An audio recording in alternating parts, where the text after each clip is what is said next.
El ciclo de Krebs o ácido crítico es una secuencia de reacciones químicas que se lleva a cabo en la mitocondria de las células eucariotas como parte de la respiración celular, también llamado los ácidos tricarboxíleos, porque el ácido crítico posee 3 grupos carboxílicos en su estructura.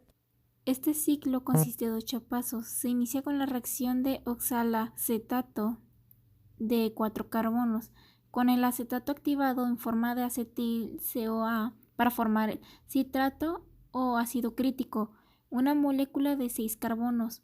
En los pasos siguientes, el citrato pierde electrones y las 2 moléculas de dióxido de carbono se transforman de nuevo en oxalacetato, cerrando el ciclo.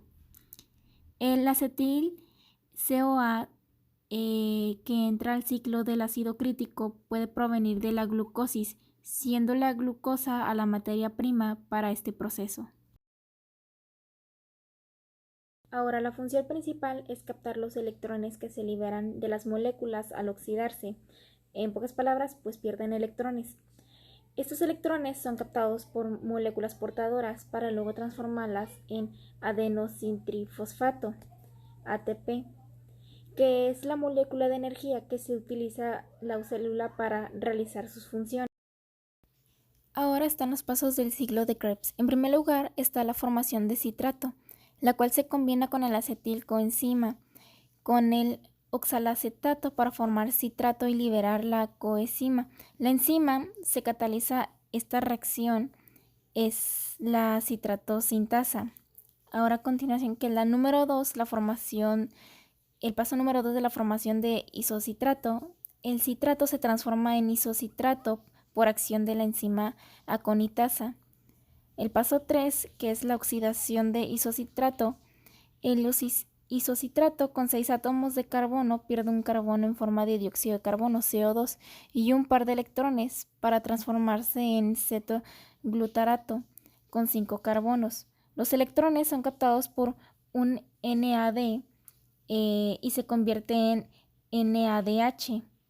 La enzima es isocitrato deshidrogenasa. El paso 4, oxidación de cetoglutarato.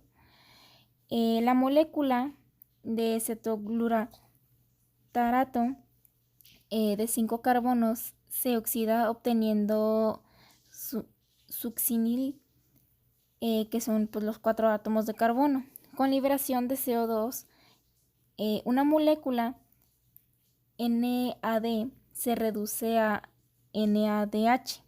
La enzima que interviene a esta reacción es la cetoglutarato deshidrogenasa. El paso 5, que es la conversión de succinil CoA a succinato. La succinil CoA se transforma en succinato cuando libera el grupo CoA para formar GTP a partir del GDP y fosfato inorgánico. La enzima que cataliza esta reacción es la succinil CoA sintetasa. Ahora, el paso 6, oxidación de succinato a fumarato. Lo que sucede es que pues el succinato pierde 2 electrones para formar fumarato. Los electrones en esta reacción son captados por el flavinadenina oxidado, entre comillas, pues FAD, que se reduce a FADH2. Las enzimas involucradas en la succinato deshidrogenasa. El 7, hidratación de fumarato a malato. El fumarato gana una molécula de agua y se transforma en malato por acción de la enzima fumarasa. Y por último, la número 8, que es la oxidación del malato a oxalacetato. El último paso del ciclo de Krebs regenera el oxalacetato por acción de la malato deshidrogenasa. En esta reacción, el malato se oxida y cede 2 electrones al NAD formando NADH. Bueno, ahora existen numerosas situaciones en los organismos vivos en los que las moléculas se mueven a través de las membranas celulares, desde un área menor concentración a una menor. Esto es contrario a lo que se espera y se denomina transporte activo. Existe una fuerte tendencia a que las moléculas se muevan desde una concentración más alta a otras más bajas, basándose solamente en la energía térmica. Las moléculas a temperaturas normales tienen muy altas velocidades y movimientos aleatorios. Por ejemplo, las moléculas de agua a 20 grados centígrados tienen una velocidad efectiva o de más de 600 metros por segundo o más de 1400 millas por hora. Este movimiento desde zonas de alta concentración a menores concentraciones se llama difusión. Hay momentos en que las membranas son impermeables a algunas moléculas debido a su tamaño, polaridad, etc. Y solo las moléculas disolventes más pequeñas, como las moléculas de agua, se mueven a través, pues esto se conoce como osmosis, y la tendencia a transportar moléculas de disolventes se cuantifica en términos de presión osmótica.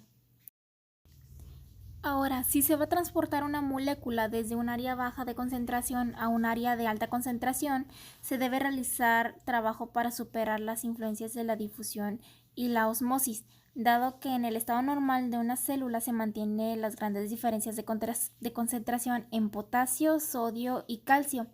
Es evidente que deben trabajar mecanismos de transporte activos.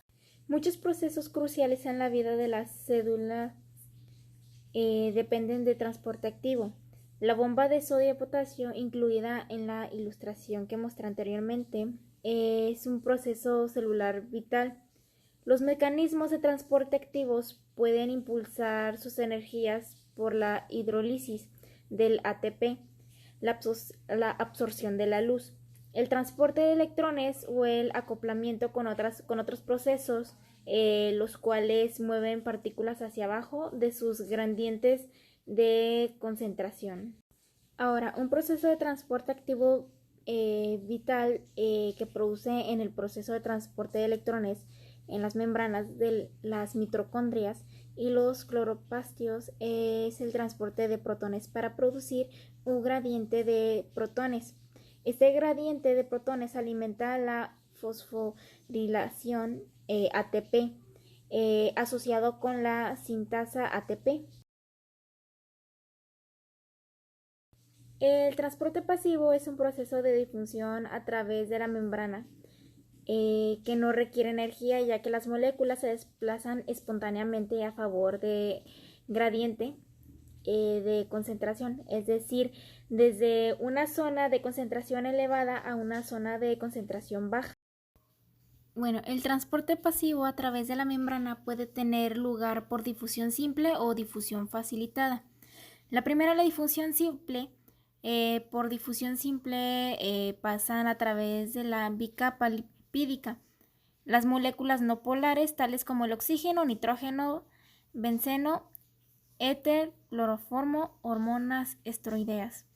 Las moléculas polares sin carga también atraviesan la bicapa lipídica. Si su tamaño es suficientemente reducido, este es el proceso del agua del CO2. La urea y el etanol que difunden rápidamente a través de la bicapa lipídica.